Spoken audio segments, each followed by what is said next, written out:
Di antara semua tokoh yang muncul selama event Dance of the Dragons, ada satu wanita yang membuktikan kalau kekuatan terbesar bukan selalu datang dari naga atau pedang, melainkan dari informasi. Namanya adalah Mysaria. Banyak orang mengenalnya dengan julukan Lady Mystery atau White Worm. Sosok misterius yang bergerak di balik bayang-bayang dan tahu hampir semua rahasia di King's Landing. Dia bukan bangsawan, bukan keturunan keluarga besar, bahkan bukan berasal dari Westeros. Namun pada puncak perang saudara House Targaryen, pengaruhnya begitu besar hingga mampu memengaruhi keputusan para raja dan ratu. Di dunia yang penuh intrik, Mysaria menjadi bukti bahwa satu bisikan terkadang jauh lebih mematikan daripada semburan api seekor naga. Mysaria berasal dari kota Lys, salah satu free cities di Essos. Pada masa mudanya, dia dikenal sebagai seorang penari dengan kecantikan yang memikat. Kulitnya seputih susu, tubuhnya ramping dan anggun, sementara cara bicaranya selalu terdengar asing di telinga orang Westeros. Seiring bertambahnya usia, tubuhnya memang mulai lebih berisi, tetapi auranya tetap membuat banyak orang mengingatnya. Karena penampilannya yang pucat dan reputasinya yang misterius, musuh-musuhnya menjulukinya White Worm. Sementara nama Lady Mystery melekat karena kehidupannya yang selalu dikelilingi penderitaan, rahasia, dan kematian. Kehidupan Mysaria berubah total ketika dia bertemu Pangeran Daemon Targaryen. Daemon yang terkenal liar dan sulit ditebak menjadikan Mysaria sebagai kekasih favoritnya. Hubungan mereka jauh lebih serius dibanding sekedar hubungan sesaat. Sekitar tahun 105 after Conquest, Mysaria bahkan mengandung anak Daemon saat tinggal di Dragonstone. Daemon yang begitu bahagia sampai menghadiahkan sebuah telur naga kepada calon anak mereka. Tindakan itu langsung membuat Raja Viserys pertama murka. Baginya, memberikan telur naga kepada anak yang belum diakui adalah penghinaan terhadap keluarga kerajaan. Viserys memerintahkan Daemon mengembalikan telur tersebut dan mengusir Mysaria kembali ke Lys. Perjalanan pulang itu berubah menjadi tragedi. Di tengah badai di Narrow Sea, Mysaria kehilangan kandungannya. Peristiwa ini menjadi luka yang membekas sepanjang hidupnya dan mungkin menjadi salah satu alasan mengapa sifatnya berubah semakin dingin dan penuh perhitungan. Bertahun-tahun kemudian, ketika event Dance of the Dragon meledak, Mysaria muncul kembali sebagai sosok yang jauh lebih berbahaya. Kali ini dia bukan lagi penari dari Lys, melainkan seorang pengendali jaringan mata-mata yang mengetahui hampir setiap rahasia di ibu kota. Saat Pangeran Lucerys Velaryon tewas di tangan Aemon Targaryen dan Vhagar, Daemon Targaryen menuntut balas dendam dengan cara yang mengerikan. Dia ingin membalas seorang anak dengan anak lainnya. Untuk melaksanakan rencana itu, digunakan dua pembunuh bayaran yang kemudian dikenal sebagai Blood and Cheese. Melalui seorang perantara misterius, mereka mendapat tugas menyusup ke Red Keep dan membunuh salah satu putra Raja Aegon II. Setelah pembunuhan mengerikan terhadap Pangeran Jaehaerys berhasil dilakukan, Blood akhirnya berhasil ditangkap oleh Goldcloak. Di bawah siksaan, dia mengaku bahwa orang yang menyewa mereka adalah seorang wanita tua berkulit pucat yang dijuluki misteri oleh para pelacur lain. Namun, meskipun pengakuan itu keluar, Goldcloak tidak pernah berhasil menemukan Mysaria ataupun Cheese. Seperti bayangan, dia menghilang tanpa meninggalkan jejak. Inilah salah satu contoh bagaimana Mysaria selalu berada beberapa langkah di depan para pemburunya. Di tengah perang yang semakin brutal, hubungan Mysaria dan Daemon ternyata tetap berlanjut. Ketika Rhaenyra berhasil merebut King's Landing, Mysaria menjadi orang kepercayaan Daemon sekaligus menjalankan peran sebagai Master of Whisperers bagi sang ratu. Meskipun secara resmi dia tidak pernah duduk di Small Council.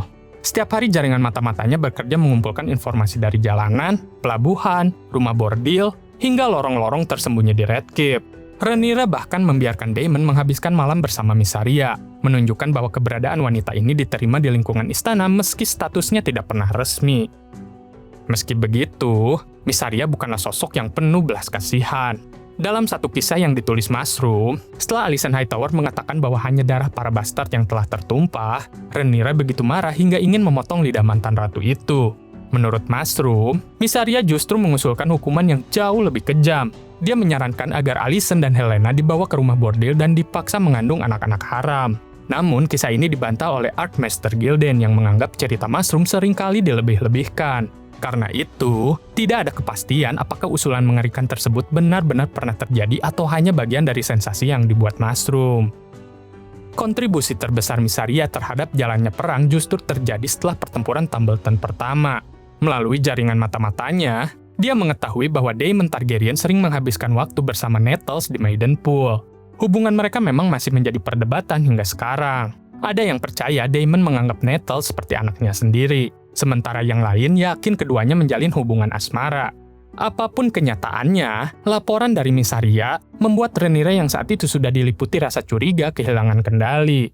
Sang ratu langsung memerintahkan agar Nettles dihukum mati sebagai pengkhianat. Untungnya, perintah itu tidak pernah terlaksana. Lord Manfred Moton memilih mengabaikan perintah Rhaenyra dan diam-diam memperingatkan Nettles agar segera melarikan diri. Bersama Ship Stealer, Nettles menghilang dari Maidenpool dan tidak pernah kembali. Daemon sendiri memilih pergi ke Harrenhal menggunakan Caraxes untuk menunggu duel terakhir melawan Aemon Targaryen dan Vhagar. Banyak penggemar percaya bahwa tanpa laporan Mysaria, hubungan Daemon dan Nettles mungkin tidak akan pernah berakhir seperti itu. Peran Mysaria tidak pernah berhenti sampai di sana. Ketika Lord Corlys Velaryon dipenjara karena dituduh berkhianat setelah memperingatkan Adam Velaryon agar melarikan diri, dua kesatria setianya, yaitu Ser Denys Woodwright dan Ser Torron True, menyusun rencana untuk membebaskan si Snake. Namun lagi-lagi, jaringan mata-mata Mysaria bekerja lebih cepat. Seorang pelacur yang menjadi kekasih Torron membocorkan seluruh rencana tersebut. Akibatnya kedua kesatria itu langsung ditangkap dan kemudian digantung sebelum sempat menyelamatkan Corlys. Nama Mysaria juga muncul dalam salah satu misteri terbesar event Dance of the Dragons, yaitu kematian Helaena Targaryen. Menurut Septon Eustace, pada malam sebelum Helaena mengakhiri hidupnya, Mysaria datang memberitahukan bagaimana putra Helaena, yaitu Pangeran Maelor, dibunuh secara mengenaskan di Bitter Bridge. Jika kisah ini benar, maka berita itulah yang menjadi pukulan terakhir bagi mental Helaena hingga akhirnya dia memilih melompat dari jendela Maegor Holdfast. Namun seperti banyak peristiwa lain dalam Fire and Blood, tidak ada bukti pasti yang bisa memastikan apakah cerita tersebut benar-benar terjadi. Saat kerusuhan besar akhirnya meledak di King's Landing, Mysaria sebenarnya sudah menyadari bencana akan datang. Dia bahkan memperingatkan Rhaenyra bahwa masa-masa gelap sudah semakin dekat. Namun ketika keadaan benar-benar tidak bisa dikendalikan, Rhaenyra memilih melarikan diri dari ibu kota. Berbeda dengan sang ratu, Mysaria tetap tinggal di Red Keep bersama beberapa anggota istana lainnya. Keputusan itu menjadi awal dari akhir hidupnya.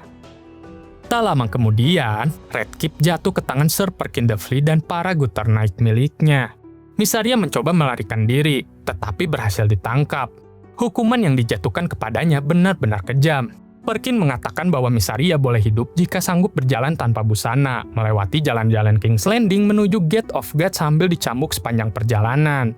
Mysaria dipaksa menjalani hukuman memalukan itu di depan kerumunan rakyat yang marah. Tubuhnya yang lemah tidak mampu bertahan. Bahkan sebelum mencapai tujuan, dia roboh di atas jalan berbatu dan meninggal di tengah kota yang selama bertahun-tahun menjadi tempat dia mengendalikan berbagai rahasia. Ironisnya, wanita yang mengetahui begitu banyak rahasia kerajaan justru mengakhiri hidupnya tanpa kekuasaan sedikit pun.